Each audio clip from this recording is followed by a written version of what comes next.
제일 중요한 것은 내 몸이 해결할 수 있는 능력을 갖고 있다라고 하는 건강을 위해서 걷는다고 우리가 생각을 해요. 집착을 한다는 거예요. 하지만 쉬는 연습은요, 내 몸이 스스로 알아서 쉬게 하는 연습은 지금까지 해본 적이 없어요.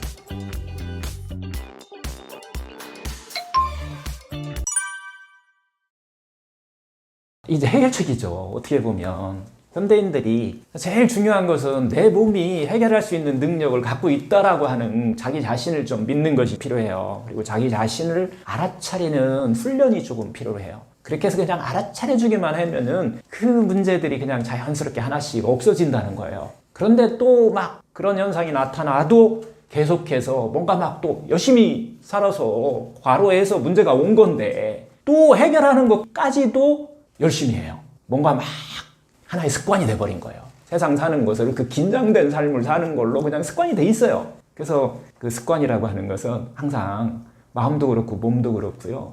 길랑길로 가요. 길랑길로. 계속 과거에 했던 길로 내가 가는 거지. 그래서 그런 것들을 알아서 이렇게 좀 개선하는 이런 필요가 있어요. 어떻게 보면 과로의 문제는 이 첫 번째 잠만 잘 자면 해결돼요. 왜? 우리 몸이 스스로 복구하는 능력이 있으니까. 그래서 잠을 잘 자려면 어떻게 해야 되는지 이것을 요하네스 슐츠 박사가 어떻게 트레이닝을 하시게 되면은 2분 안에 잘 수 있어요. 그래서 한 2분 정도만 어떻게 보면 2, 3분 정도죠? 그 정도만 딱 그 숙면을 취할 수 있는 능력이 갖고 계신다면은 내가 이완을 했는데 3시간 반 잔 거하고 숙면을 취한 거하고 똑같은 효과가 있어요.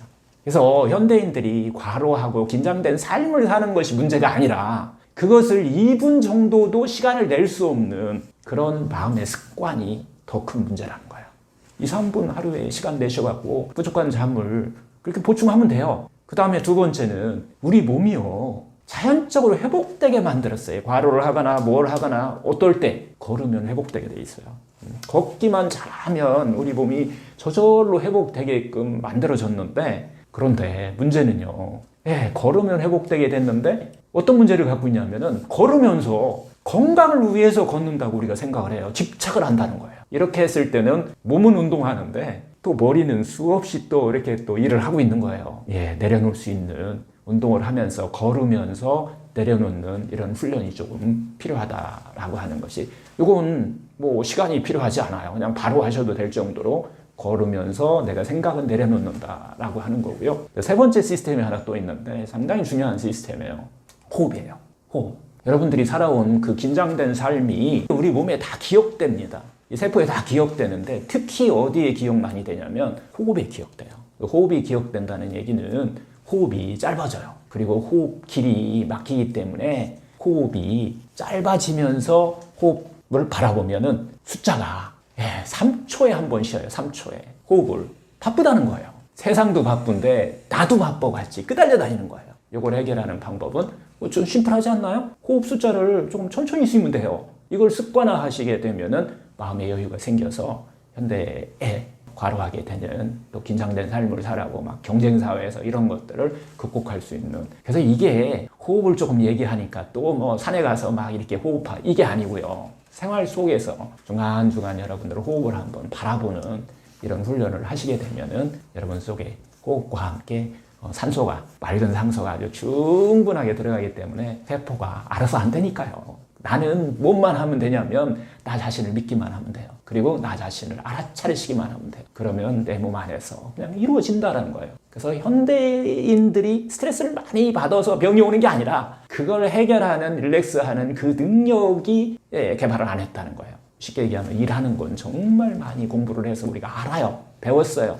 하지만 쉬는 연습은요, 내 몸이 스스로 알아서 쉬게 하는 연습은 지금까지 해본 적이 없어요. 그렇게 일만 하고 쉬지 않는 이 상태가 된다면 당연히 질병이 오는 건 당연한 거 아닌가요? 구별하는 방법은, 운동을 하시거나 여러분들이 무엇을 하시거나 간에 구별하는 방법은 비포와 애프터를 자기 마음을 살짝 한번 비교해 보는 거예요. 하기 전하고 한 후하고 자신의 기분 상태를 한번 체크해 보시면은 비포보다 애프터가 좋았다 라고 하면은 운동이 되신 거고, 또 제대로 하신 거고, 쉬신 거고, 운동을 많이 하고 났더니 또 지쳐 이러면은 여러분 운동하신 게 아니고요, 일하신 거예요.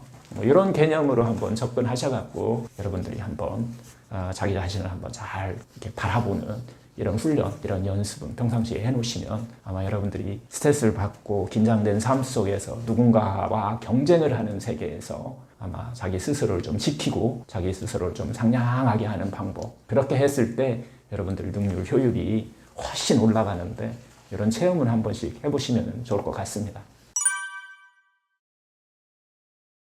끓음이다 라고 하니까 우리 끓음 하면 뭐 태워가지고서 이렇게 그때 나오는 어떻게 보면은 매연같이 생긴 거 뭐 이런 것들을 이제 끓음이라고 하는데, 우리 몸 안에서도 똑같이 에너지를 만들기 위해서 두 개의 발전소를 가지고 있다라는 이야기를 했었어요. 두 개의 발전소. 우리가 음식을 먹으면 소화하죠. 식도를 타고 이 소장 거쳐가지고서 잘게 부숴갖고 이렇게 이제 소화과정을 거치게 되는데요. 이 소화된 음식물을 우리가 영양소라고 해요. 혈액을 타고서 세포에 공급이 되게 되죠. 이 세포 안에는 발전소가 두 개가 있는 거예요. 하나는 여러분들 다 뭐 배워서 아실 거예요. 세포 질에 있는 이 포도당을 태워갖고 어떻게 보면 얘는 좀 청정 에너지라고 할까요? 수력 발전 같은 역할을 하는 발전소가 있어요. 여기서는 끓음 없어요. 그냥 대신 이제 에너지가 조금밖에 안 돼요. ATP 뭐 이런 거 들어보셨잖아요.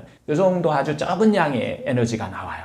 또 하나는 똑같이 우리가 에너지를 사용하는데 어떤 에너지를 사용하냐면은 탄수화물, 단백질, 지방 뭐 이렇게 해서 다양한 이 에너지를 사용해서 이때는 산소를 사용해요. 산소. 이렇게 해서 어떤 발전을 하냐면 화력 발전을 하는 그런 역할을 해요. 그러면서 대량의 에너지를 만들어내는 이런 두 가지의 우리가 발전소 역할이 있다라고 이렇게 우리 몸을 이해를 하시면 돼요. 산소를 이용한다는 거, 사용하기 때문에 에너지를 많이 만들기는 하지만은 그때에 태우는 거니까, 화력 발전소니까 그때 끓음이 형성된다. 이 끓음을 우리는 흔히 요즘은 뭐 활성산소라고도 표현도 하기도 하고요. 그 다음에 독소라고 또 표현하기도 해요. 하여튼 우리가 먹는 음식이 특히 단지, 탄수화물, 단백질, 지방, 동물성 뭐 이런 것들이 어떻게 보면 석탄 같은 이 화석 연료와 같은 이런 역할을 한다. 화력은 상당히 좋지만은 끓음이 많이 나온다라고 하는 단점이 있어요. 이런 것들이 이제 쌓이게 되면, 이 끓음이 쌓이게 되면은 어디에? 세포에 쌓이게 되겠죠.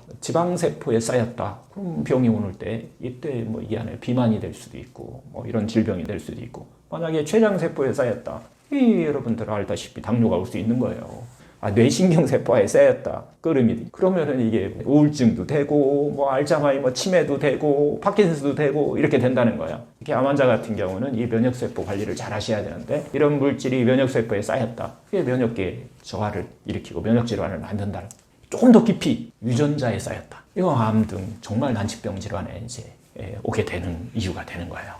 하여튼 음식으로 해서 우리가 이렇게 영양소를 만들고 우리가 건강하게 살아가는 경우도 있지만은 이 에너지를 만드는 과정에서 필수적으로 에너지를 만드는 과정이 우리가 있기 때문에 이 과정에서 찌꺼기를 남기게 되고, 그래서 우리가 이 끓음이 만들어지고 이 끓음이 병을 만드는 원인이 된다라고 하는 거예요. 하여튼 이 끓음을 어떻게 보면 여러분들이 자연식품이 좋다라는 얘기를 하는 것은 이 자연식품 안에 이 끓음을 조금밖에 안 만드는 이런 역할들을 자연식품들이 하고 있어요. 가공식품은 많이 만드는 거예요, 태울 때. 그래서 자연식품을 먹으면 건강하다라고 하는 이런 이야기를 하는 것은 이 끓음 때문에 그렇다라고 보셔도 될 것 같아요. 대표적인 음식이 가공하면은 가공할수록 끓음 많이 나오게 돼 있어요. 플라스틱을 태우신다면 될 거예요. 그냥 우리가 청정 에너지를 만드는 물을 끓이고 태울 때 하고 플라스틱을 태울 때 많이 나오듯이 이런 플라스틱 같이 이렇게 화석연료라고 그랬잖아요. 이런 것들이 많이 나오게 하는 것들 중에서 대표적인 것들이 좀 전에도 얘기했지만 가공하면 할수록 그런 문제가 생겨요. 그리고 동물성 단백질과 동물성 지방이 끓음을 좀 많이 만들게 하는 우리 식품이 될 수 있어요. 그래서 제일 중요한 것은 가공을 하면 할수록 그 안에 정말 우리 입에는 척척 달라붙을지 몰라도 세포 안에서는 끓음을 많이 만드는 물질로 변한다라고 하는 것이 어떻게 보면 끓음의 핵심이 아닐까 싶어요.